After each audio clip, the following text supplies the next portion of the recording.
بعد أعوذ بالله من الشيطان الرجيم بسم الله الرحمن الرحيم.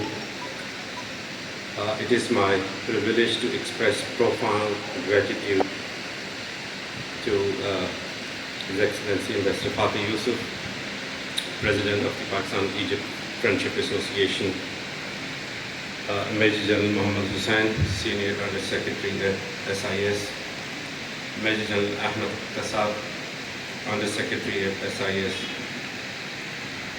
and Sayyid Al-Hani, Deputy Chief Editor at Al-Ghuriya, Mr. Khalid Al-Shami,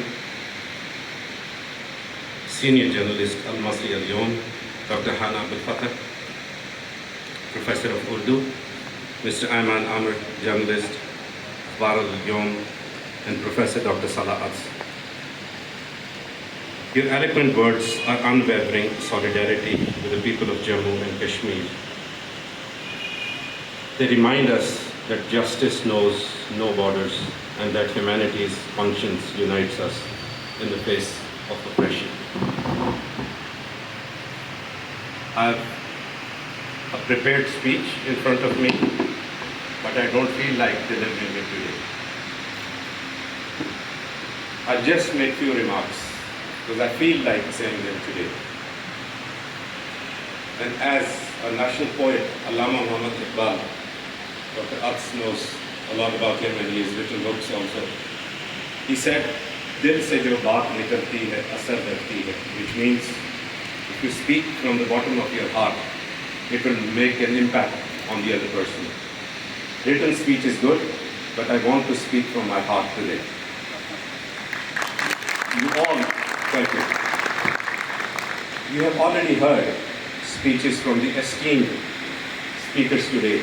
You also listened to the messages from the President of the Islamic Republic of Pakistan, Prime Minister of Pakistan, and the Deputy Prime Minister, Foreign Minister of Pakistan. You also watched a short documentary.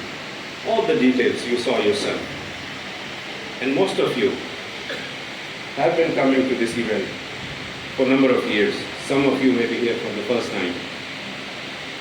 As you know that we are commemorating Al-Yawm Al-Istihsal today, which is the 5th August. You heard about the history.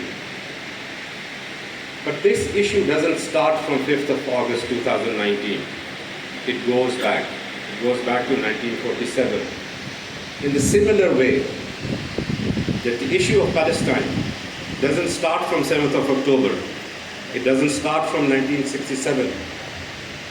It doesn't even start from 1948. It goes back to the 19th century when they started to come in on this holy land and started this Zionist movement. And till this date, neither Israel in your neighborhood nor India in our neighborhood wants the Muslims to live peacefully. What the ideology in our neighborhood is called Akhand Bharat, that is the greater India, in which there is no space or room for any Muslim to live, survive, or exist.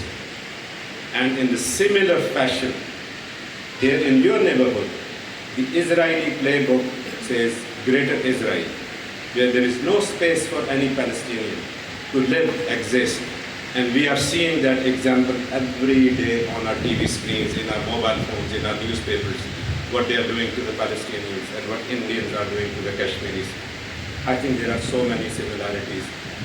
And I thank all of you that you come here and to share that thought, to share that feeling, so that this message goes out to the people in Kashmir, that here you have friends in Egypt, that they recognize your hardships, they recognize your feelings.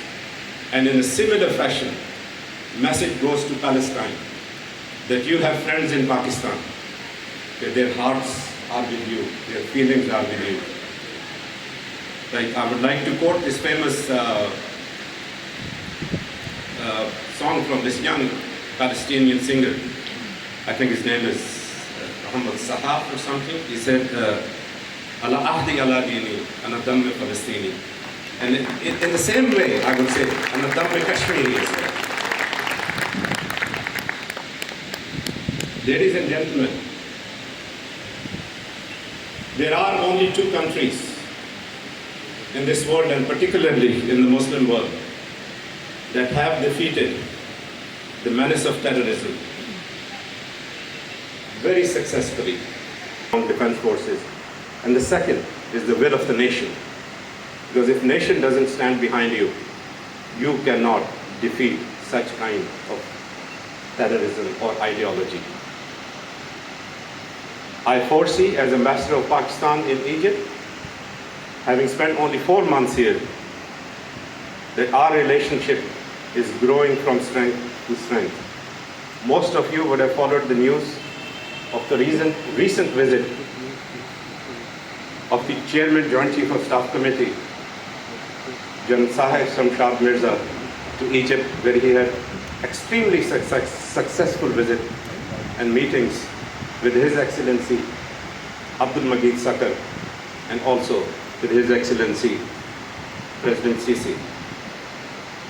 I think across the board there was this realization that nobody is going to come to help us unless we stand on our own feet.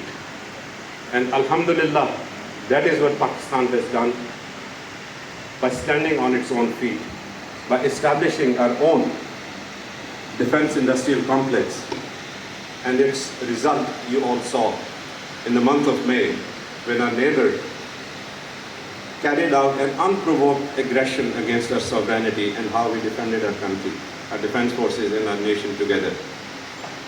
And in a similar fashion, Egypt is standing tall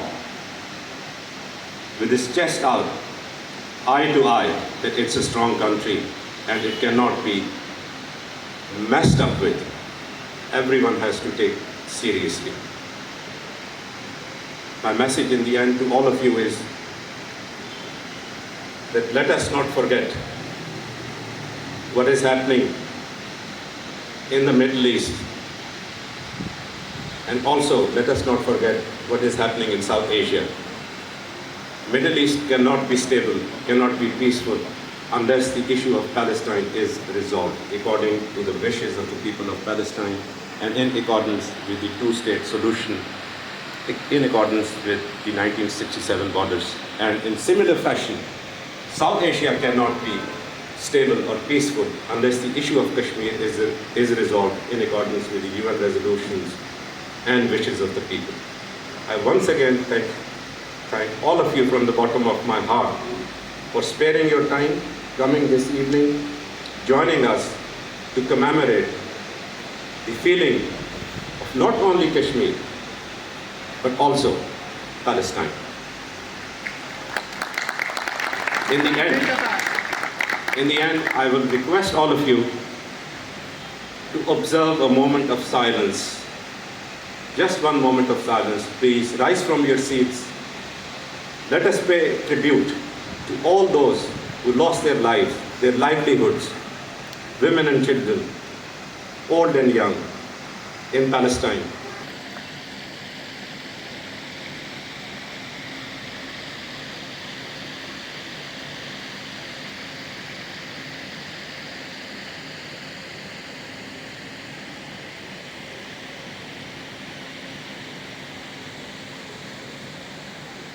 Thank you very much. Tahiyya Masr, Tahiyya Pakistan.